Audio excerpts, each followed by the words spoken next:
My mother said it so casually, like it was nothing. "There's just no room for the kids this year, Maya." Her voice was soft, polite, like she wasn't cutting my children out of Thanksgiving again. I glanced at the photo she'd just posted. My sister's twins smiling by the lake house fireplace. Even their golden retriever had a monogrammed blanket. My kids, not even a mention. That was the moment something in me went still. I didn't argue. I didn't cry. I just nodded, hung up, and bought something they'd never expect: a penthouse in New York with more space than their excuses ever had. And when they heard about it, their tone changed fast. "Maya, we're all coming to your place this year." "Sure you are." Before I tell you how that conversation ended, hit like and drop a comment telling me where you're watching from, because this time I finally made room for the truth. My name is Maya Carter. I'm 34, a mother of two, and the middle child of a family that never quite noticed I existed. My sister Rachel was the golden one, 3 years older, born with that effortless shine that made teachers, neighbors, and especially our parents fall over themselves to praise her. My little brother, Evan, was the baby, soft-spoken and easy to love. And me. I was the quiet space between them, the reliable one who didn't cause trouble, but never quite earned applause either. We grew up in a tidy Connecticut suburb where lawns were clipped and people waved just long enough to keep up appearances. My father worked as an accountant. My mother taught 3rd grade. They loved structure, predictability, and reputation. At family dinners, the conversation always circled around Rachel, her perfect grades, her debate trophies, her college plans. I learned early how to smile at the right time and pass the salt without being asked. When I left for college in Boston, no one really asked what I wanted to study. I picked finance because it was practical, solid. And somehow that practicality turned into passion. I built my career one long week at a time. Late nights, long flights, climbing the ladder until I became an investment director. Somewhere along the way, I met Daniel, my ex-husband. He was charming, ambitious, and for a while, we made sense. 2 people with plans, goals, spreadsheets of dreams. We married young, bought a small house, had Sophie and Noah, and I thought I had finally built a family where everyone had a place. But love is fragile when you're both exhausted. Daniel's work pulled him west, mine tied me east. He started chasing excitement. I craved stability. The divorce wasn't explosive, just cold papers, signatures, shared custody, and silence. I kept the kids, the mortgage, and the routine. I became the kind of mother who packed lunches with notes and scheduled bedtime stories between conference calls. That first Thanksgiving, after the divorce, I thought my parents would rally around us. Instead, my mother called the night before and said softly, "Maybe you should come alone this year, honey. It's crowded with Rachel's twins and the dog." The words slid in quietly, but cut deep. I remember setting down the phone, looking at my children asleep on the couch, and realizing I'd inherited more than my parents' calm. I'd inherited their hierarchy. And I promised myself right then, the cycle ends with me. The next few holidays followed the same cruel rhythm. An invitation that wasn't really an invitation, followed by photos that said everything they wouldn't. By the 2nd year, I could predict the script before my mother even called. Her voice would tremble just enough to sound regretful. "Sweetheart, Rachel's bringing the twins again, and you know how your father gets when the house is full. Maybe next time." Next time never came. On social media, I'd scroll through pictures of their perfect gatherings. Rachel's children in matching pajamas. My parents beaming in front of a 12-foot Christmas tree. Even Copper, their golden retriever, had his own stocking hanging above the fireplace. And every time my kids would ask the same innocent question, "Why doesn't Grandma want us there?" I never had a good answer. So, I'd bake cookies, put on a movie, and pretend the 3 of us were too busy being happy to care. But when Sophie once whispered, "Do you think Grandma likes the dog more than us that night?" I cried in the shower so they wouldn't see. Still, I kept playing the role of the peacekeeper. I sent gifts, texted updates, even offered to host. Nothing changed. Then came the 4th of July call. "Maya," my mother began, "about the lake house weekend. We're running out of beds. The basement flooded and the screen porch isn't safe for sleeping." It was so practiced, so rehearsed, I almost laughed. But I didn't. I just said, "That's fine, Mom. Maybe another time." Later that evening, Evan texted me. "You wouldn't believe it. They just redid the basement. New carpet, TV, and a game table for the twins. No sign of water damage." He sent a photo. Rachel's kids grinning in the room my mother had sworn was unusable. And in the background, a framed sign above the couch read, "Family makes this house a home." That picture burned in my chest. It wasn't about space. It never had been. It was about who they chose to make room for and who they didn't. The next morning, Sophie overheard a video call with her cousin Chloe. Chloe's voice carried that practiced smugness only a 10-year-old who'd learned it from her mother could manage. "Grandma says your apartment's too small for big dinners," she teased.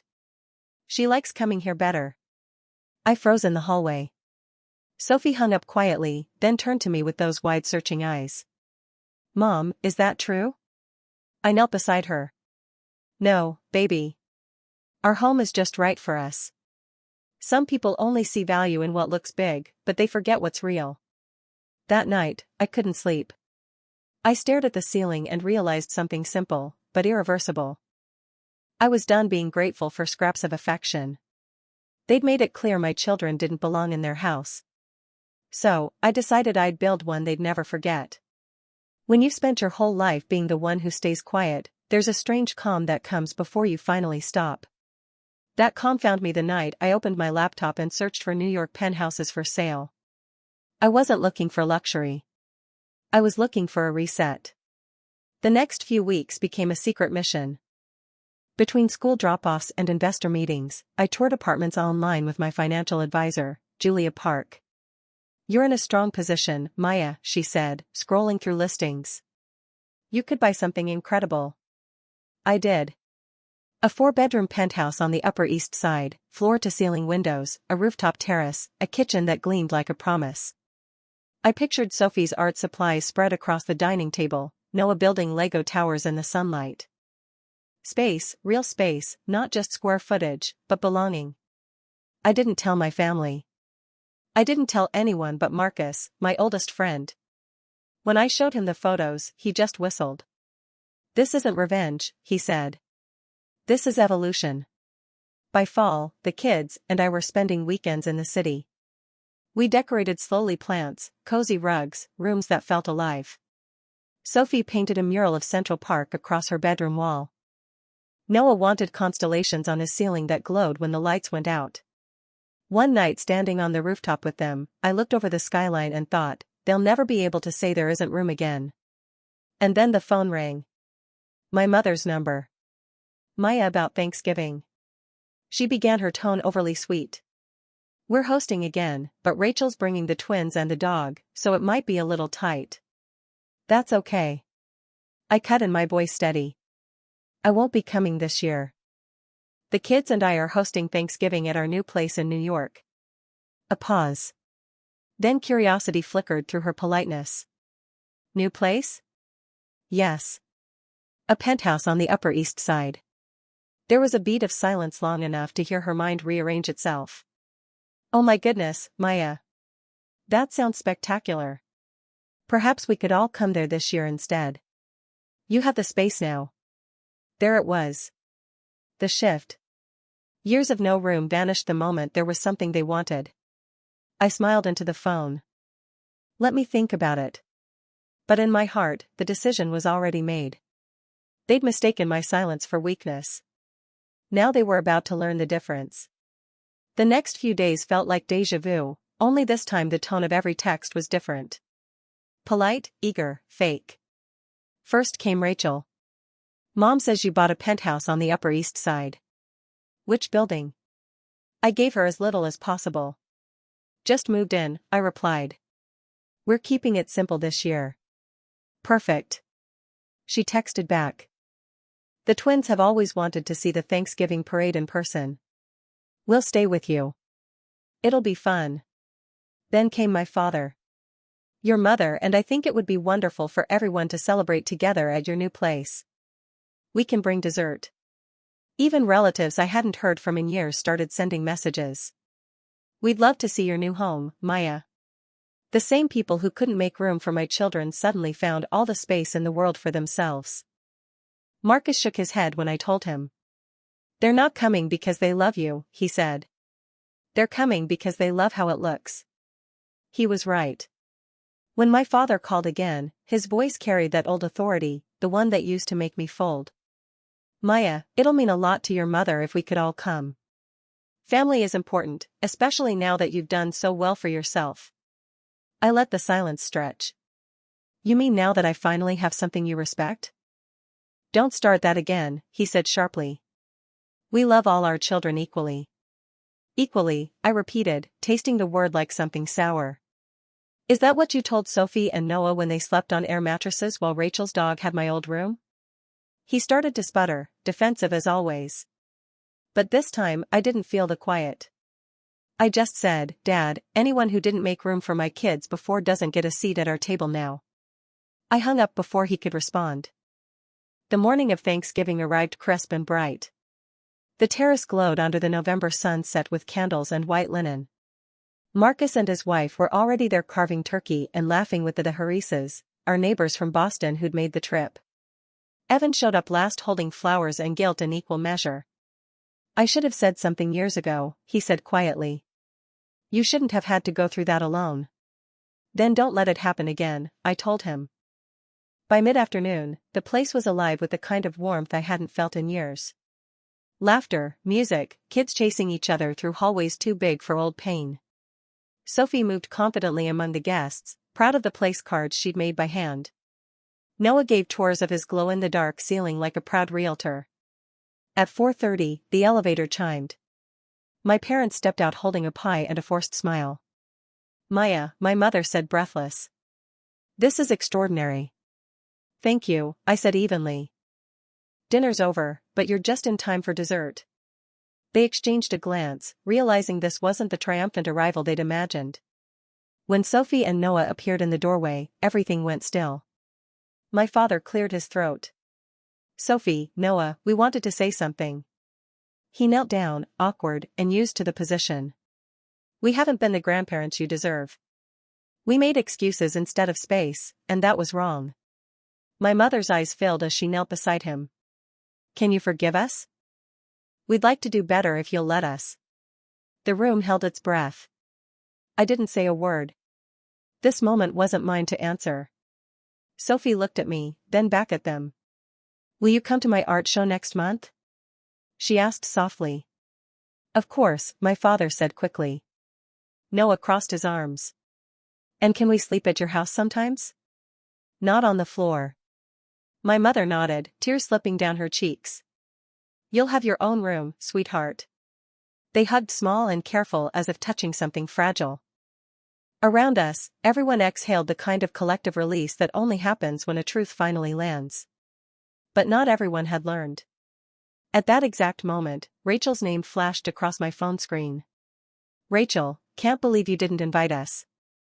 Mom said it's incredible up there. The twins were so excited. Rachel, Cop is sad, too, lol. Then you're being dramatic, Maya. It's Thanksgiving. Stop making everything about you. I typed slowly. Actually, Rachel, for once, it's about my kids. And if you ever want to be part of their lives again, you can start by apologizing to them, not me. She didn't reply, but I saw her typing bubble blink vanish then return like someone choking on pride. When I looked up, Evan had been watching me. She'll never admit it, you know, he said. I know, I replied. But that's her burden, not mine. Outside the city hummed beneath the fading light. From the terrace, we could see the edge of Central Park glowing gold. Sophie leaned on the railing beside me. Mom, it feels good here, she said.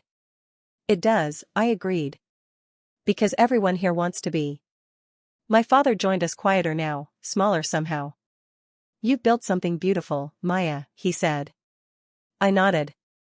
I built what I needed. He looked out over the skyline, eyes distant. Your mother and I, we thought we were doing our best. I know, I said softly. But good intentions don't fill empty chairs. Behind us, laughter rose again. Real unforced echoing through the open doors. I took one last look at the table where my children's names were written in their own handwriting. Sophie, Noah, always room for us.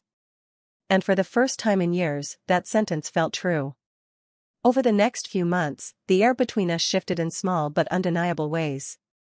My parents started calling more often, not to pry, but to ask about the kids. True to their word, they came to Sophie's art show that December. My father stood in front of her watercolor of Central Park and said quietly, "She's got your eye for detail." It wasn't much, but it was the first honest compliment I'd heard from him in years. They began showing up for the little things, too: Noah's school play, weekend lunches, even helping with science projects over video calls. It was awkward at first, like strangers learning a new language. But each time, the edges of old resentment softened just a bit. I didn't rush it. I let them earn their way back, one consistent gesture at a time. Evan became a steady presence, visiting the penthouse whenever he could. He'd bring groceries, play board games with the kids, and tell me stories about how Dad had started clearing out the old lake house. How he'd finally removed that framed "family makes this house a home" sign. He says it never sat right with him after what happened. And Evan told me maybe guilt could be useful when it finally turned into reflection. Rachel stayed silent. There were no apologies, no olive branches, just distance. And honestly, that was fine. Not every story needs reconciliation. Some just need closure. My kids stopped asking about her and I didn't bring her up. Peace sometimes means subtraction. Professionally, things bloomed.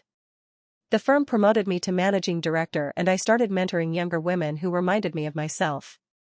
Ambitious, talented, trying too hard to fit into spaces that didn't deserve them. I told them what I'd finally learned. Never beg for a seat at someone else's table. Build your own and set the rules yourself. One Saturday in early spring, I woke to the smell of pancakes. Sophie and Noah had taken over the kitchen, flour on the counter, laughter spilling across the marble. When I asked what the occasion was, Sophie grinned. "We're practicing for next Thanksgiving," she said. "We're hosting again, right?" I smiled. "Always." As we ate breakfast on the terrace, sunlight spilling through the city haze, I thought about how far we'd come from sleeping on air mattresses to building something no one could take away. It wasn't the penthouse that made it feel whole. It was the peace, the laughter, the certainty that in this space, every inch belonged to love. That spring evening, I stood alone on the rooftop as the city lights blinked awake one by one. The terrace was quiet now, except for the faint sound of my children laughing inside. For years, I had mistaken silence for peace, thinking that if I didn't fight back, things would stay calm. But peace without respect is just suppression, and silence only protects the ones who hurt you. I thought about all the no-room excuses. All the holidays I'd spent pretending it didn't sting. They'd taught me something I never learned in business school. Boundaries aren't walls. They're doors you decide who can walk through. Downstairs, Sophie and Noah were setting the dinner table. 2 plates, a vase of fresh tulips, place cards they'd written themselves. "Mom," Noah called, "we saved you the best seat."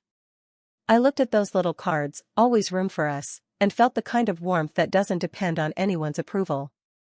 So, if you've ever been the one left out, the one told there wasn't space for you, remember this: you don't need permission to take up room.